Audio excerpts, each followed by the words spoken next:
Been a while since I've done a book review. Done a little bit of studying for a while.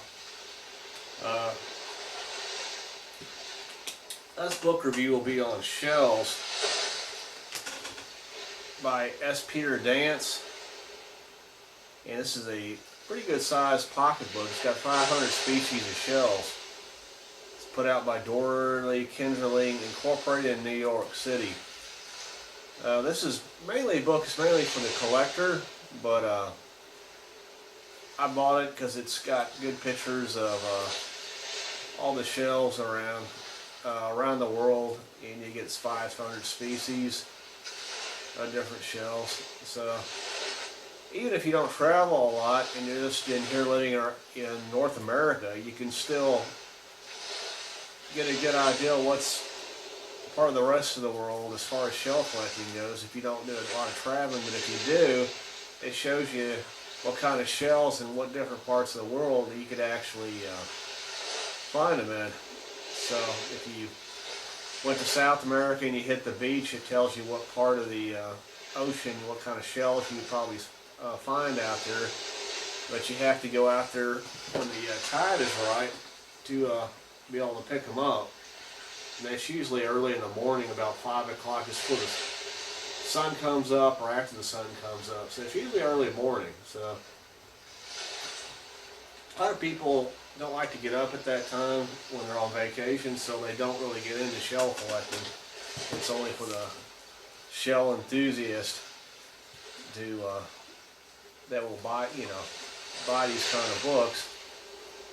But it starts out, shows you what you need as far as cleansing tools go, measuring tools go, and how to store. A lot of people want to put them in, store their shells so you could actually keep them on a wall if you want to display them. I like to put them in aquariums. You know, I've got about 3 or 4 aquariums, and I match up the colors with the rock and stuff, and so it's kind of an aquarium ornament. And I get the different shells from different parts of different beaches, depending on what the color is. So it adds to the aquarium look. There's kind of a design when you're putting aquariums together as to what kind of shells and color you want to put in there. It's kind of color coded. So yeah, you want to make sure you get the right shells for the right rock in the aquarium and stuff if you're going to use them in an aquarium.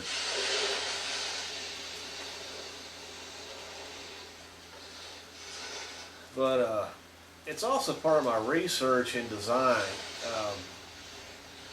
Shells go back over 5 million years ago, and we weren't on the earth during that time period. In fact, the earliest fossil, if there's fossil dating is correct, is it was at a museum that I went to, had basically an invertebrate that ran around the sea floor. It was basically an algae eater. I don't know what it was called, a mollusk? But anyways, it was just a shell creature, similar to a beetle, and it's the oldest known creature that was around during that time. We weren't supposed to be around during that time, so at least as far as us goes. But that doesn't mean E.T., if you're into a design theory, wasn't around during that time, that E.T. wasn't visiting the planet, or UFOs weren't visiting the planet. So that doesn't mean there wasn't a designer around 5 million years ago that was kind of putting these together,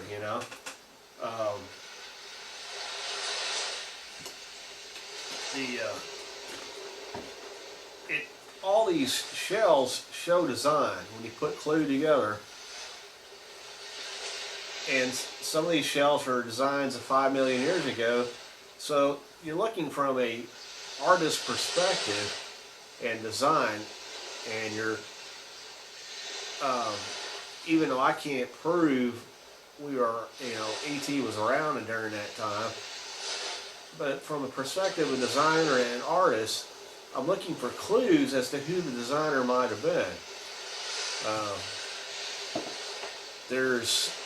I've got 2 books I'm going to do a review on later on Edgar Cayce's teachings on Atlantis, and he indicated that that's all we really have is the Cayce teachings on Atlantis, and we have Plato's description of Atlantis, and we got a rough history of the planet. So that's about it. But what we're looking at is we're looking for a designer, and as what might possibly have been out there 5 million years ago if our carbon dating is accurate. You know, that doesn't mean that extraterrestrials didn't travel. You know, I'm not being too far-fetched. You know, assumption is that they didn't have the ability to travel.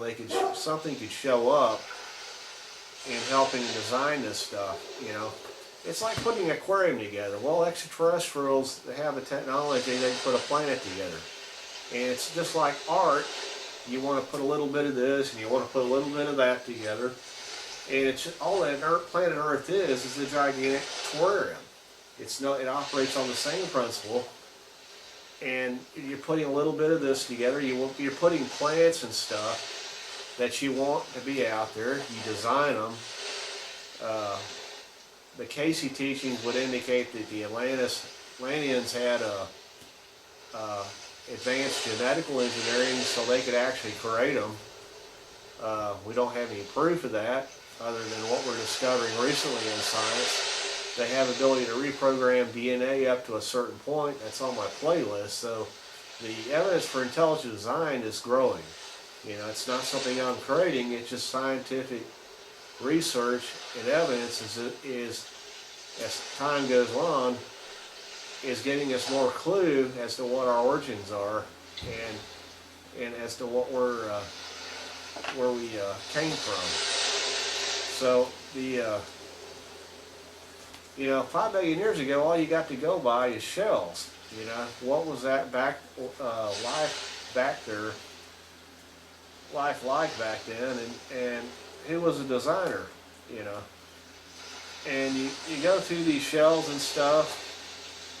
And you see a little bit of tan shells, you see a little bit of brown, black, a little bit of everything as far as color goes.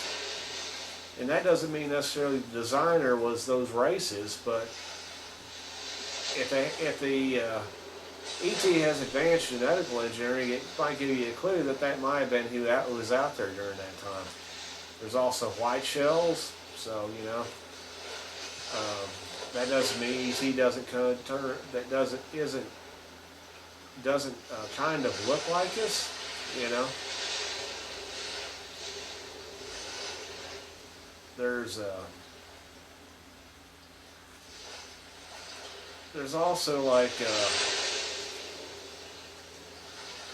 oh, you can go through it's here. It's divided up into here's a good shows you all the parts of the shell. Even though the shells have different formations, they have pretty much the same features as far as spiraling and creation goes and stuff. And so you can see you got gastropods, you got bivalve shells, and shells of a minor class that don't fit in with everything else. This one right here.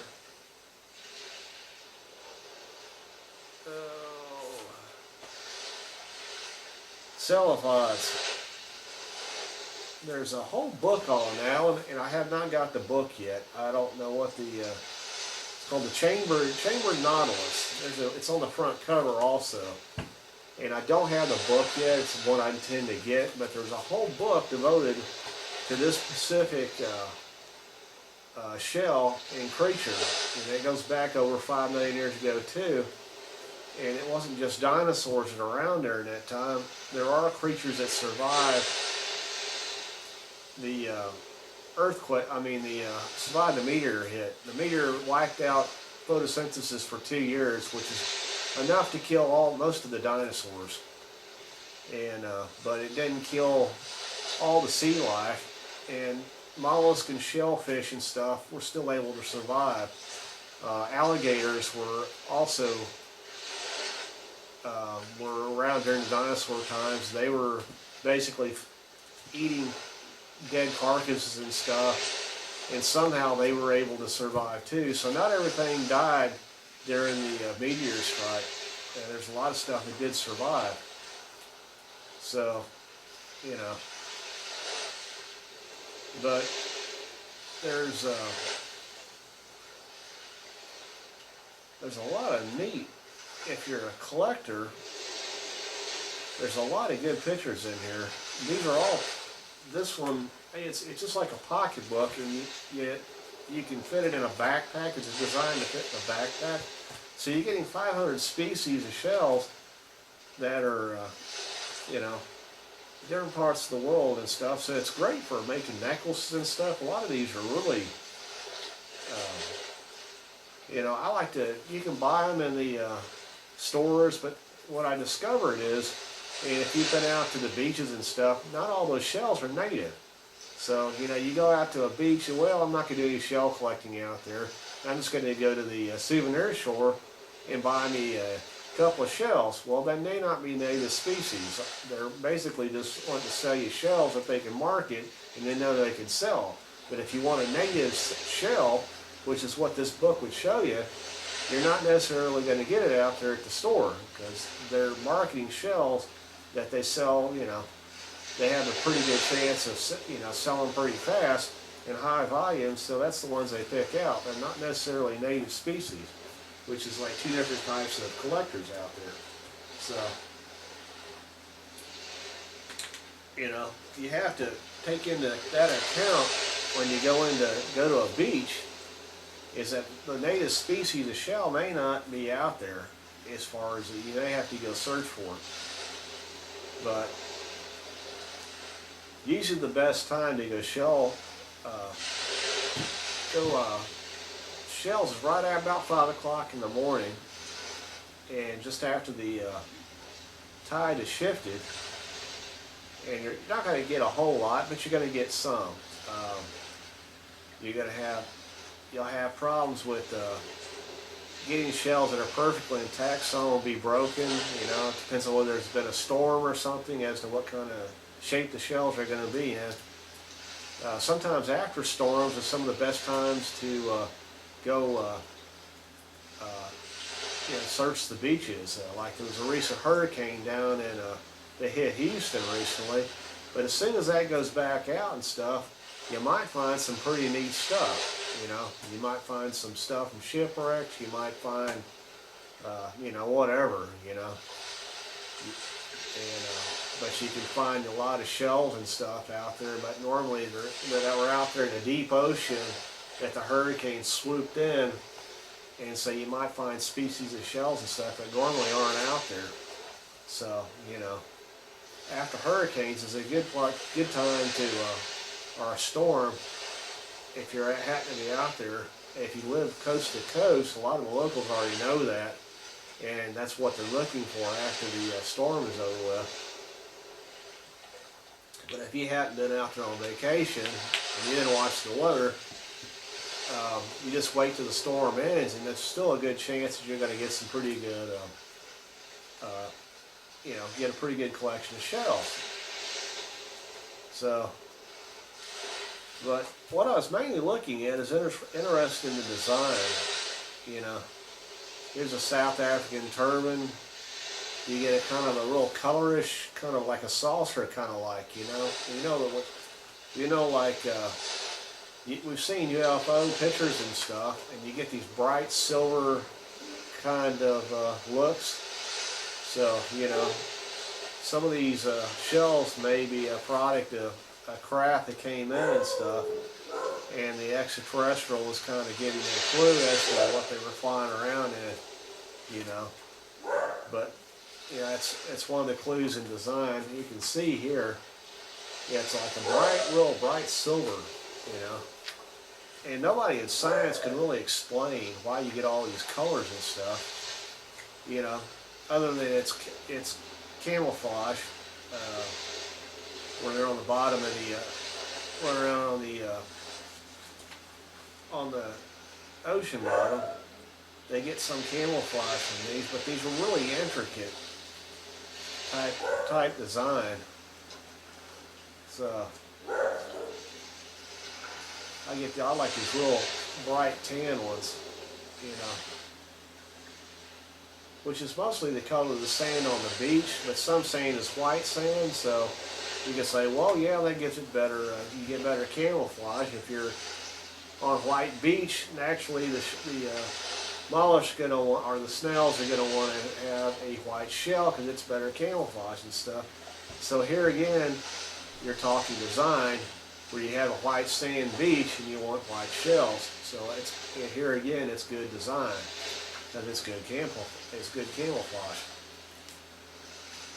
good example of that. You got white shells that kind of look like bleached shells. You have to be careful because some of the shell sellers will bleach shells when that's not their natural color. You know, they're only interested in, you know, they want to sell you a shell, but some of them will actually bleach the shells and it's not their natural color. But that's not always the case. But these are your natural white shells, and you'll find these in what area of the country is. Looks like the Philippines. That looks like, or Japan.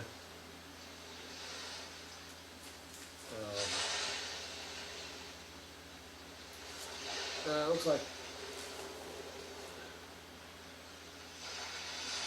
well, it looks like Japan, which is kind of, you know, it's kind of ironic that you white shells in Japan because they're light-skinned Orientals, you know.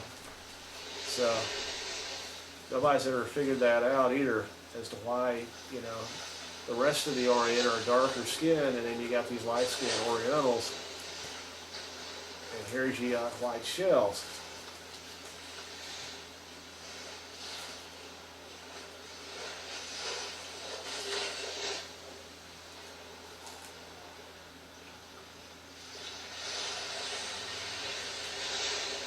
Always like these that are kind of like a rattle. You got a long tail that you can actually pick up, you know, and you get that kind of a tigerfish brown and kind of a marble look, you know. You've seen marble floors and stuff, so I'm like wondering, well, you know, who was the designer for these, you know. You get some clues. Here's a spiny frog shell.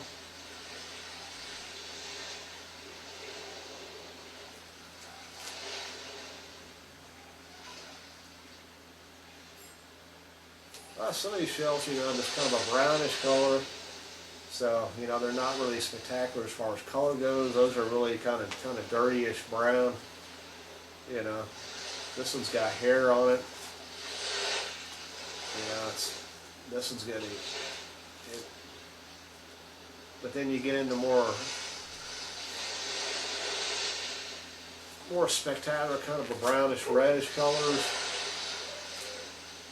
You know, and you get these really bright interiors, you know, kind of a desert tan, you know, and you get like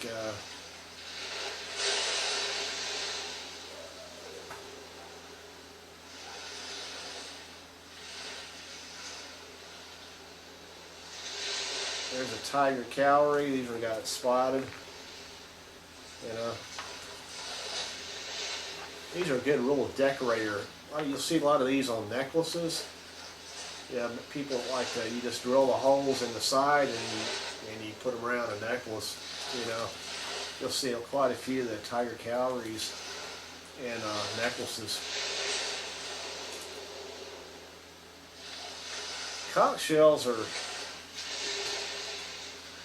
you know, those are a lot of ornaments. Shells, those ones you can put on a shelf, like on a bookshelf right now. You know, I can put one up there.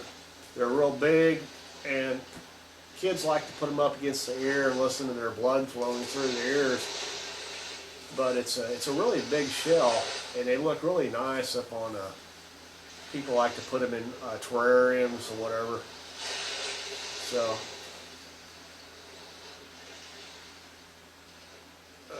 You'll find that out in the Indo-Pacific. get those shells. It shows you a little map down here as to what parts of the world you'd actually find those. So if you don't buy it if you don't travel in that area of the world, you can always buy, usually you can always buy them on the internet.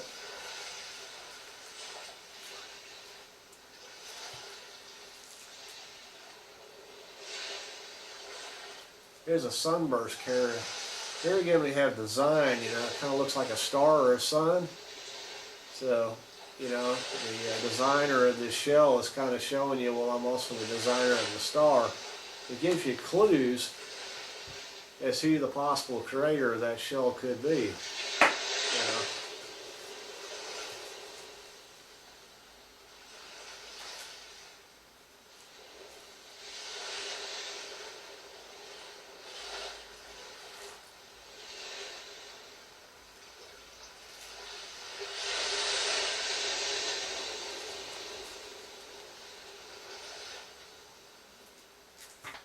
Here's your star, a lot of your star shells,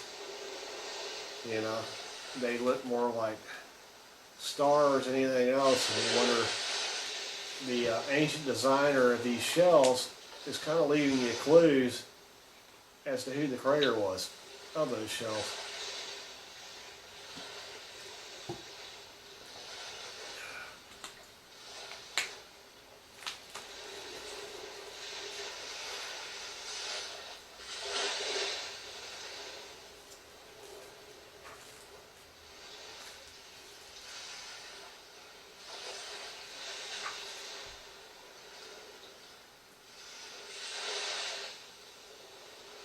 Here's good how they classified the different shells. You got your gastropods, and you got your bivalves. So you get into biology and stuff. But so as far as general knowledge of shells go, this is a pretty good book. It's caters really toward identification and people that travel, but I mean it could also be used if you're doing any kind of research and stuff. You can actually go to the different parts of the world you want to gather shells from. But here it shows you the habitats of where you'll see these shells. Some are in bay areas, some are in shore areas, some are in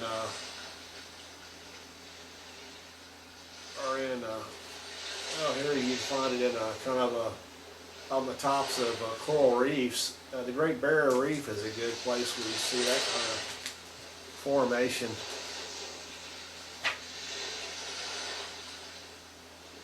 Here's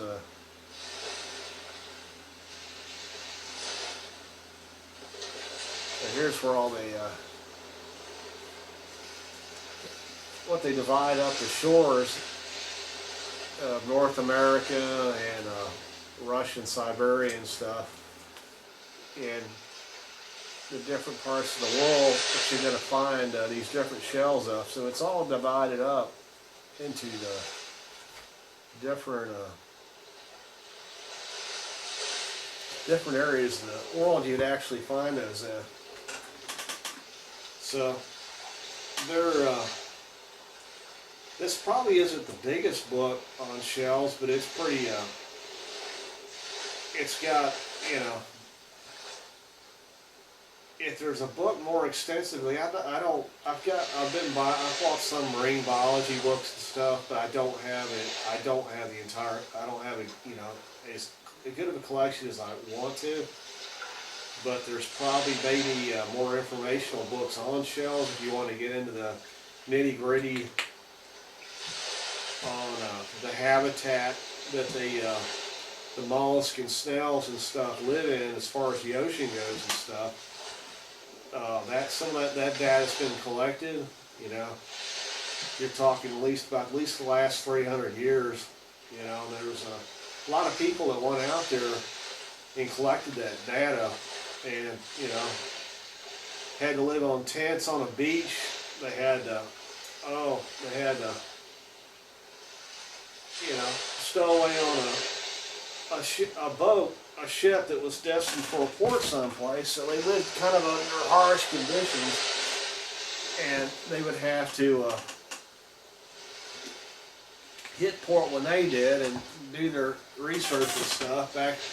Even back 200 years ago, they would jump on a boat and gather data, or so that science is always around in archaeology and stuff. It's just that it was just, sometimes they just had to hitch a ride on the ship to gather data. There was limited financing, and there was always, it depends on who was king back 200 years ago, whether they had any interest. A lot of times they didn't have any interest, and there wasn't any money going out, being shelled out for research or anything. They were lucky if they got any of that. It depends on whether the king had any interest in it or not.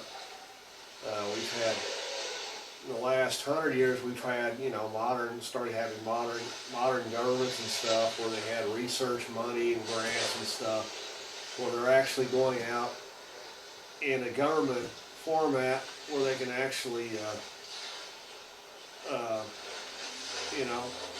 gather data too. So, a lot of that data that was gathered and stuff, you can go to the back of this book, and it's not in there.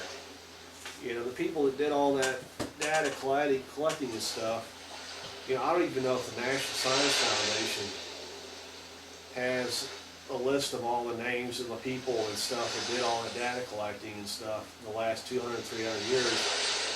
And it's been published in books and stuff. They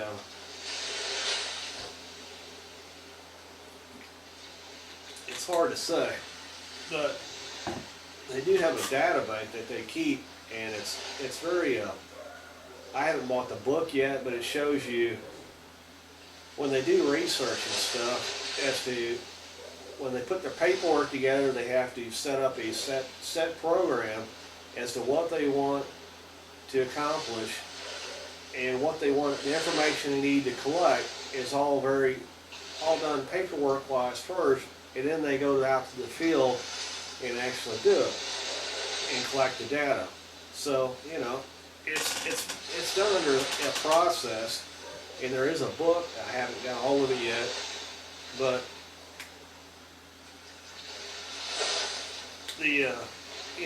they sent these data collectors all over the world and to gather this information and stuff.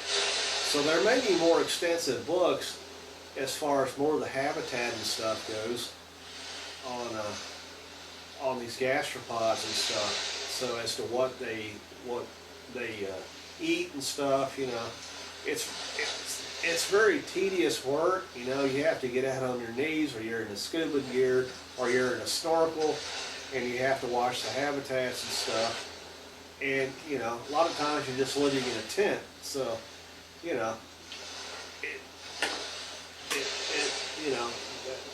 that's the history of biology and stuff, is that people had to go out and gather that data.